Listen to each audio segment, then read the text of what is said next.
काल होती संकष्टी चतुर्थी आणि संकष्टी चतुर्थीचे मी ना प्रसादासाठी मस्त असे छोटे छोटे मोतीचूरचे लाडू बनवले होते।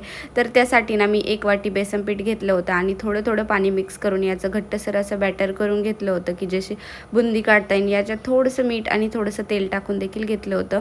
कढईमध्ये ना तेल गरम झाल्याच्या नंतर मी चेक करून घेतलं की तेल छान असं गरम झालं की नाही आणि तेल गरम झाल्याच्या नंतर मस्त असं झाऱ्याने याची छोटी छोटी बुंदी काढून घेतली। आता मस्त अशी बुंदी पडलेली होती आणि ही बुंदीना छान अशी तळून घेतली। तर मस्त कुरकुरीत होईपर्यंत या बुंदीला छान असं तळून घेतलं आणि मग एका ताटामध्ये ना काढून घेतलं।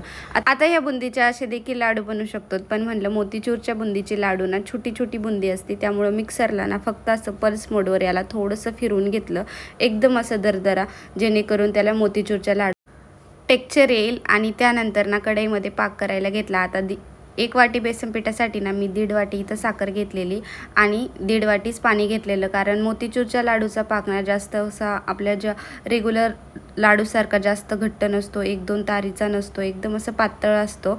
त्यामध्ये ना थोडासा मी कलर टाकून घेतलेला आणि कलर टाकल्याच्या नंतर ना म्हणजे थोडीशी साखर वितळेपर्यंत थोडासा घट्ट होऊन दिला पाक आणि त्यानंतर ना मग मी हे सगळं मोतीचूरच्या जे आपण बुंदी मिक्सरला फिरून घेतली होती ना, मग मी ही सगळी टाकून घेतली। त्याच्यानंतर तूप टाकलं आणि मगच बिया देखील टाकून घेतल्या आणि याला थोडंसं शिजवल्याच्या नंतर ना असं घट्टसर बॅटर झालेलं होतं। आता मला ना खूप घाई होती, म्हणजे 7ला आरती होणार होती, मंदिरामध्ये जायचं होतं आम्हाला प्रसाद घेऊन आणि 7ला आरती होणार होती आणि मी 6:30ला माझे लाडू झालेले होते आणि म्हणजे मी गरम गरम होते ना तेव्हाचे लाडू असे बांधून घेतलेले। म्हणजे याचा व्हिडिओ ना माझ्याकडे काढायचंच राहिला, तर होतं कधी कधी घाई असली ना माझ्याकडून व्हिडिओ स्किप होतात।